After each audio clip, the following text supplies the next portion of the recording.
I am Anil Kumar sharing with you an excellent question from my student Shruti, a grade 10 IB student. Now the last two questions are from her. To give you a background, I have started with question number 1. We'll explain the concept and then move on to the real question. So in this particular video, we are going to understand what remainder theorem is, and we need to extend that remainder theorem to answer these questions which have been provided from the student Shruti. Question number 1. Apply remainder theorem to calculate remainder for the following. So these are different functions. They are divided by linear divisors, right? So these are all linear. Divide by x minus 1. Another function divided by x plus 2.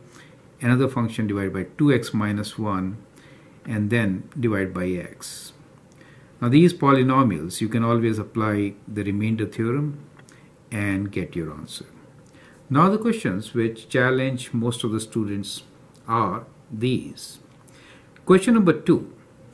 Apply remainder theorem to calculate remainder for x to the power of 4 plus 2x cubed minus 5x squared plus x plus 3 divided by product of two factors, x plus 2 times x minus 1.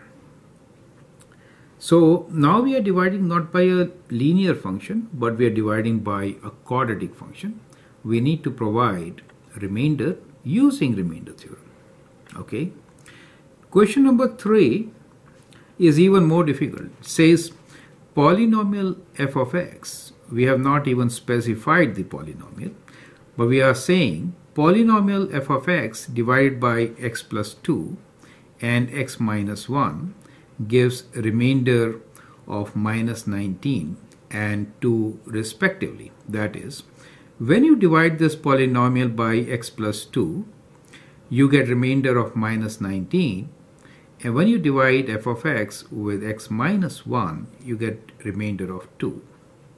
Now the question for you is, what is the remainder for f of x divided by x plus 2 times x minus 1? That is very interesting. Now to make my job simpler, I have used kind of similar question. You see both the divisors are same, right?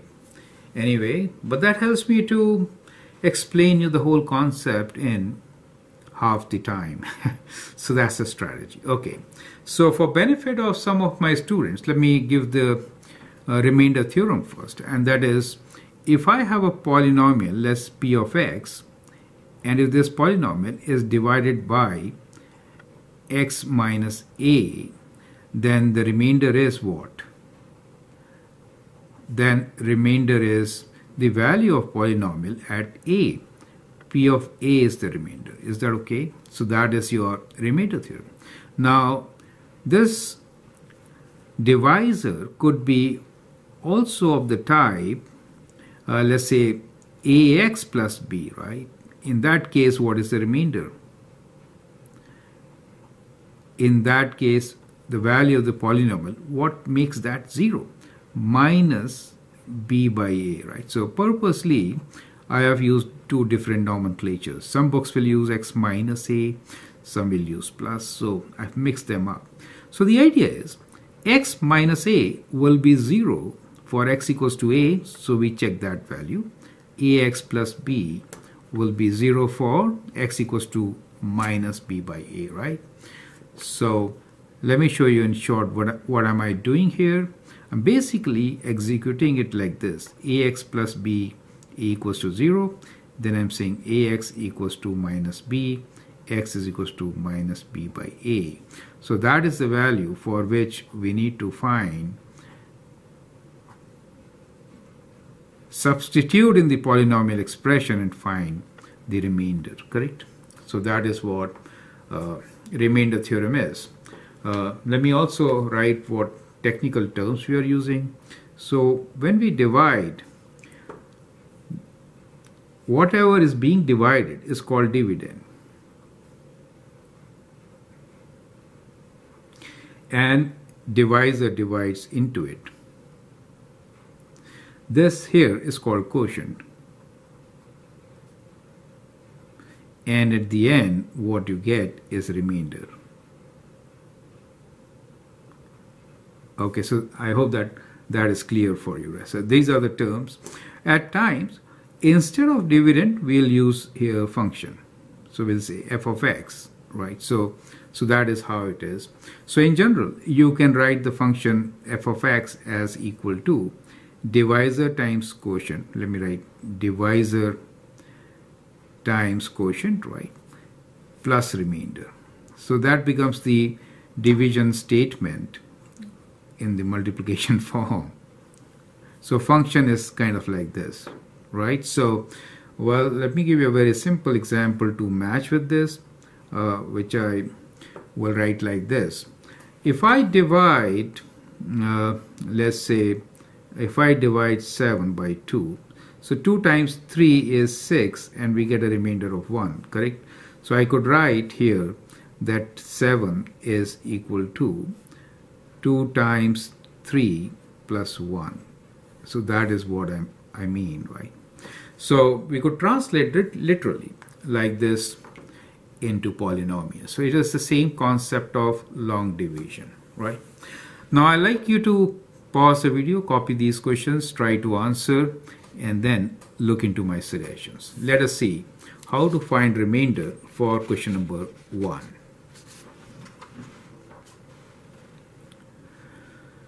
Question number 1. Apply remainder theorem to calculate remainder for the following. So let's do for the first one. So we are given the function. We call this function f of x as 3x to the power of 4 plus x cubed minus 2x squared plus 5, right? Now here, as you see, divisor is what? In this case, divisor is equals to x minus 1. So remainder is going to be what?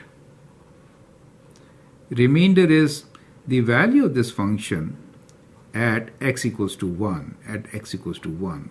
So we need not even do the long division. Straight away we can get. So if I substitute 1 for x, I get 3 times 1 to the power of 4 plus 1 cube minus 2 times 1 square plus 5. Purposely I've taken very simple numbers to work with. 3 plus 1 minus 2 plus 5, correct? So 3 plus 1 gives you 4, 4 minus 2 is 2, 2 plus 5 is 7. Remainder is 7, right? So some of you can actually verify this. So let's do the division part also, only to verify. So we have 3x to the power of 4 plus x cubed minus 2x squared. A term is missing, so I'll write here 0x, right, plus 5. So that is very important. You have to write placeholders here. So this was a placeholder, right? So if there are terms which are missing, you have to include the placeholder. We are dividing by x minus 1. So if I do that, we have to take care of the first term. So we'll multiply this by 3x cubed. We'll get 3x to the power of 4 minus 3x cubed. Now when you subtract, it becomes 4x cubed. Bring down the next term, which is 2x squared, with minus sign. Multiply by 4x squared, right? I'm just squeezing that in. 4x squared gives you 4x cubed minus 4x squared. And when you take it from this, it becomes 2x squared, right? That becomes positive. Bring down 0x, right? 0x. Let me push this page a bit in front. Okay, I hope you can see it now. So we can now divide by 2x. So it gives you 2x squared minus 2x. And the remainder now is 2x. Out of these. We'll bring down 5. 2x will multiply by 2 this time. So when you do that, you get 2x minus 2. And when you take away, you get remainder 7. So you see, the remainder 7 is what you get, and you see it only after doing long division for such a long time. So you can appreciate how effective remainder theorem indeed is, right? So it gives you immediately the remainder, right? So let me leave the others for you. I hope you got the concept. Very simple. Let me do part C now, right? So let's now do part C, where the divisor is 2x minus 1. So tell me, what should I place the value in here, right? So in this case, if that is my function, what am I trying to figure out? I'm trying to figure out the value of the function at half. Do you see that? Since half will make this part 0. Is it okay?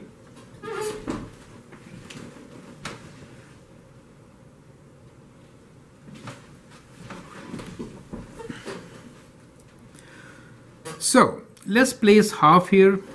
So what we get here is 8 times half cube plus 2 times half square minus half minus 1, right? So that gives me half cube is 1 over 8, right? So that cancels, so you get 1 here. This is 1 over 4. So you get plus half here, minus half, and minus 1. So what you get is 0.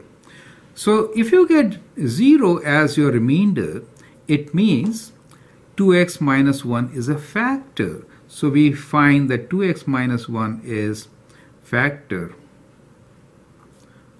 of 8x cubed plus 2x squared minus x minus 1. Is that correct? So what you can do is, you can do long division and check. Your remainder will be 0 for this particular division, right? Now tell me, what is the remainder for D when you divide all this by x? So that sometimes creates confusion. Think like this. It is x minus 0. Do you see that? So remainder is 7. Perfect. When you put 0 here, all these terms will be 0 and the remainder will be 7. So I hope with these 4 examples you have brushed up your thinking or knowledge about the remainder theorem. And now let's look into our challenge questions. Now the question is, apply remainder theorem to calculate remainder for x to the power of 4 plus 2x cubed minus 5x squared plus x plus 3 divided by x plus 2 times x minus 1. Now in this case, directly we cannot apply the remainder theorem since it provides you the remainder when you're dividing only by a linear factor. The factor here is quadratic, right? So if you divide by quadratic factor, you expect what kind of remainder? You expect a linear remainder, right? Or constant. Constant could be 0 also. So these are the 2 options. So you expect linear or constant remainder.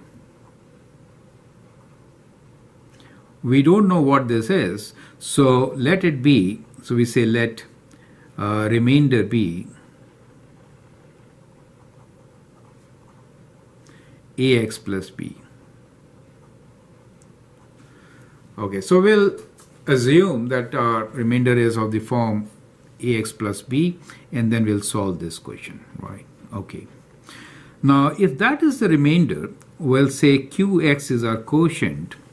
So we could write this function, which is x to the power of 4 plus 2x cubed minus 5x squared plus x plus 3 as equal to some quotient, right?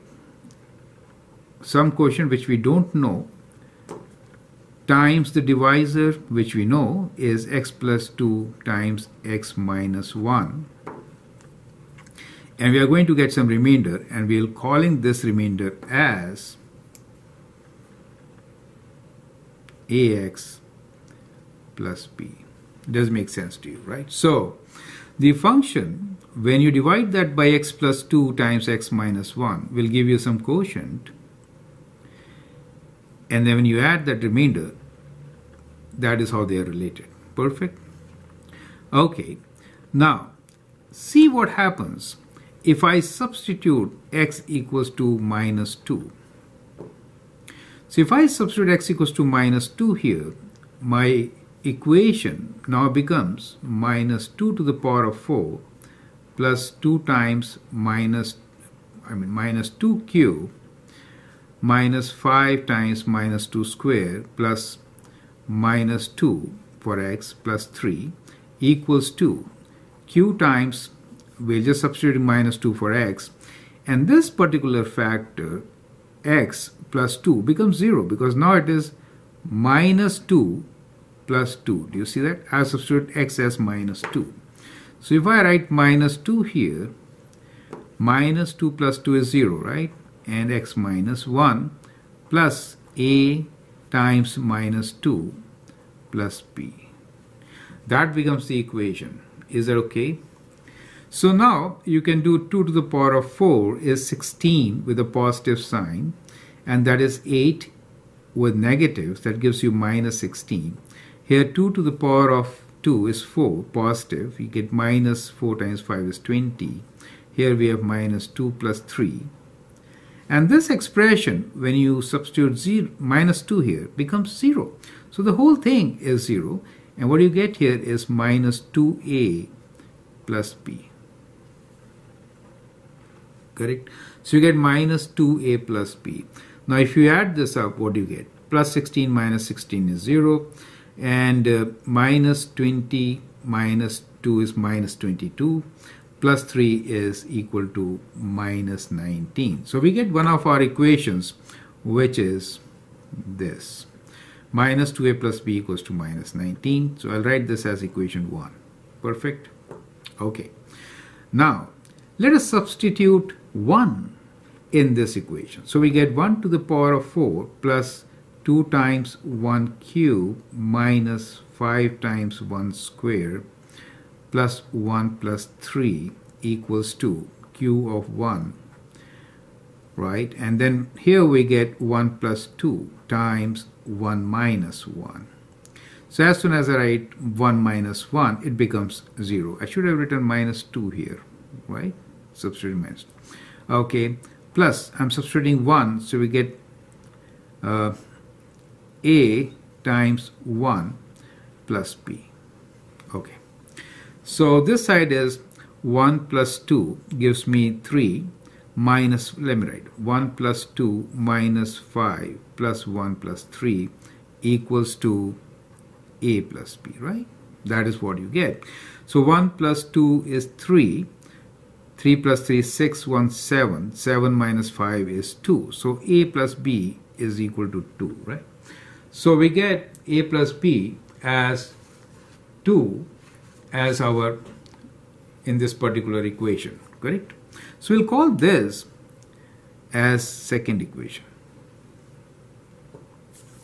So we have two equations now. One is minus 2a plus b equals to 19, right? The other one as a plus b equals to 2.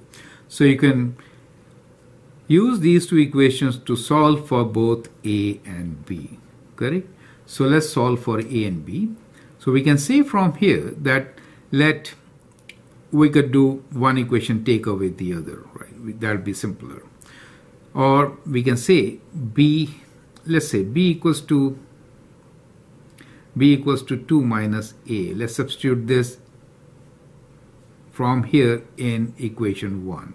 So if I do that, so I get minus 2a plus 2 minus a equals to minus 19, and that gives me minus 3a plus 2 equals to minus 19, and we'll just solve this here. So taking 2 to the other side, or we could write 3a equals to 21, a equals to 21 over 3, which is 7, right?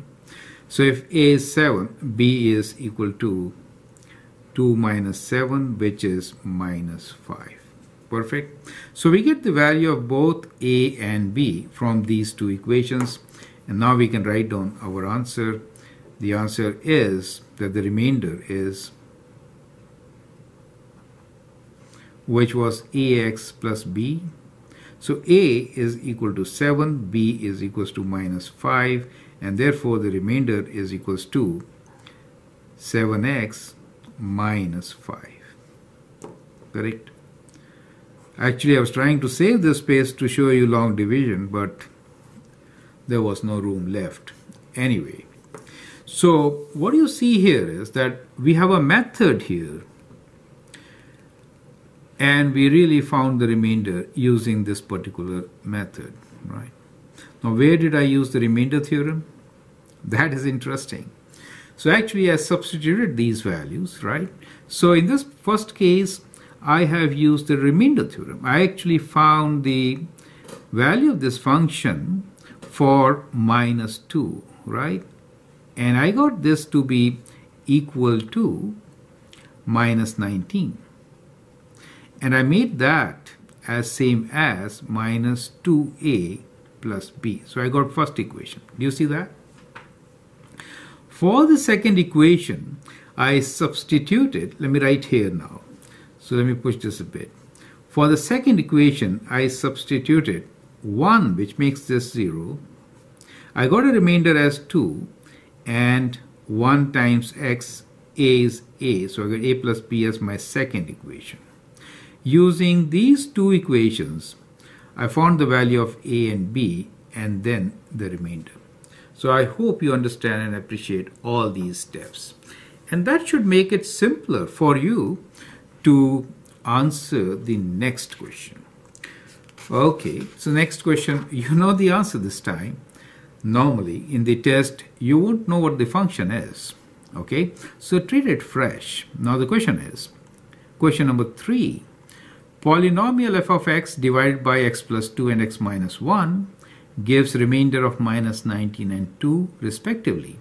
What is the remainder for f of x divided by x plus 2 times x minus 1? Well, so what I will do here is I will actually derive general formula. Right? So I'll derive a general formula and then show you the answer, which you probably know now, right? Anyway, so try it yourself and then look into my solution. Now let us derive the general formula, and let me take a very general case. And what I'm saying now here is that the function f of x is now being divided by x minus a and x minus b. So I could write the function as q of x times x minus a times x minus b. So I'm not taking a value 1 or 2 or whatever, but I'm just taking a very general value. Is it okay? So quotient times x minus a times x minus b, plus whenever you are dividing by a quadratic equation, you will get a remainder which will be linear or a constant, so which will be kind of like this. Perfect, right? Now, if I substitute a in this particular equation, then I get what? I get f of a equals to q of x times a minus a times a minus b plus capital A times small a plus b. Does it make sense to you? Now here that is 0, right? So this is 0. So the whole term is 0. So that really means that we get an equation that is f of a is equals to a times a plus b. So we are calling this as our equation number 1. Now we can actually substitute b in our division statement and say q. I could have written b here also, right? Since it is a function of x, what I get here is b minus a times b minus b plus a times b plus b. Perfect. Now this time b minus b is 0. So this whole thing is 0. So f of b, the value of function for x equals to b, is a times b plus b. So that becomes my second equation. So I have two equations, and if I do 1 minus 2, solving a system of equation, and that to a linear system of equation, what do I get? I get f of a minus f of b equals to a times a minus a times b. Perfect. So from here, I can easily find what A is. So if I take A common, I get A minus B in the bracket. So f of A minus f of B. These are the remainders. F of A is a remainder when you divide the function by A, right? So you get here A as equal to f of A minus f of B divided by A minus B. Perfect. Now, you should actually remember this part. So when I write f of A, what is f of A? It is remainder when f of x is divided by x minus A, right? So we'll call this remainder as R1. F of B is R2. This is what you get when you divide it by x minus B. Do you see that? So these are the two remainders. Okay. Now, once you know what A is, you can always find what B is. Correct? So in any one of these, you can substitute and find. So let's use our equation number 1 itself. So in 1, I could write B as equal to, this is from equation 1. B is equals to f of A, minus A times A, right? Which is equal to, so we have write B is f of A minus A of A times A is, we'll multiply all this by A, correct? We'll multiply all this by A, right? That is A times A. So f of A minus A of A is this. So we have A times f of A minus f of B divided by A minus B, correct? Now you can take common denominator of A minus B. So when you multiply this, you get A times f of A minus B times f of A, and here you get minus A times f of A, and that becomes plus A times f of B, right? Now clearly these two terms cancel. So you are left with B as equal to A f of B minus B times f of A over A minus B. Is it okay? So that is the formula. So we have derived a formula. You could also write this formula in terms of remainders, right? So if A and B are the two roots, you could say roots, right? Two roots. In that case, I should say the x minus A, the factors. So you could now write the formula in terms of remainder also, knowing that these are the two remainders. Is it okay? Since you know this, now you know the result. So I'd like you to apply this formula and find your remainder. So now we'll copy this formula on a fresh page, right? So what I'm going to do is I'm going to copy this formula on a fresh page, and then we are going to solve the equation, right? So what we learned was that if a function f of x is divided by x minus A times x minus B, then ax plus B is remainder, where the value of A is equal to difference of f of A and f of B divided by difference of A and B, right? And the value of B is equal to A times f of B minus B times f of A divided by A minus B. Okay? So this is what we derived. Now, in our question, we are dividing by x plus 2 and x minus 1. So we'll apply the formula and find the remainder directly.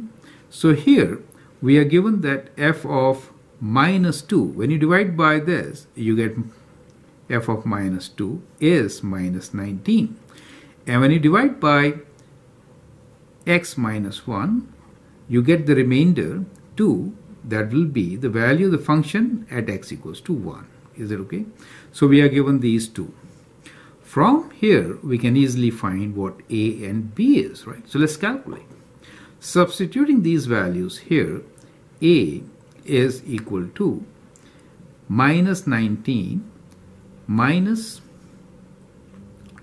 2 over minus 2 minus 1, this lowercase b. So that gives you the value of a as equal to minus 21 over minus 3, which is 7. Is it okay? Now let's calculate the value of b. Value of b is a times, now a is minus 2 for us. So it is minus 2 times f of 1, which is 2, minus b times, so b is 1 for us, right? 1 times f of a is minus 19, divided by a minus b, that is minus 2 minus 1, minus 2 minus 1. Is it okay? So we get minus 4, and minus minus becomes plus 19 divided by 3, minus 3. That is 15 divided by minus 3, that gives you minus 5 as your answer. The remainder is ax plus b, and since a is 7 and b is minus 5, I could write on the remainder as 7x minus 5. Do you see that? So we get exactly same remainder as we had got. Actually, this is the same question. So instead of writing the function as such, I wrote x plus 2 and x minus 1. Do you see all those calculations? So we did it in the reverse way to understand the whole concept. But now, when you have a formula, which is right there, you can always use it very effectively to solve any such question in no time. And it's extremely helpful for multiple choice questions, which is kind of a trend these days, right? So I hope you understand and appreciate it. Feel free to write your comments, share your views, and if you like and subscribe my videos, that'd be great. Thanks for watching and all the best.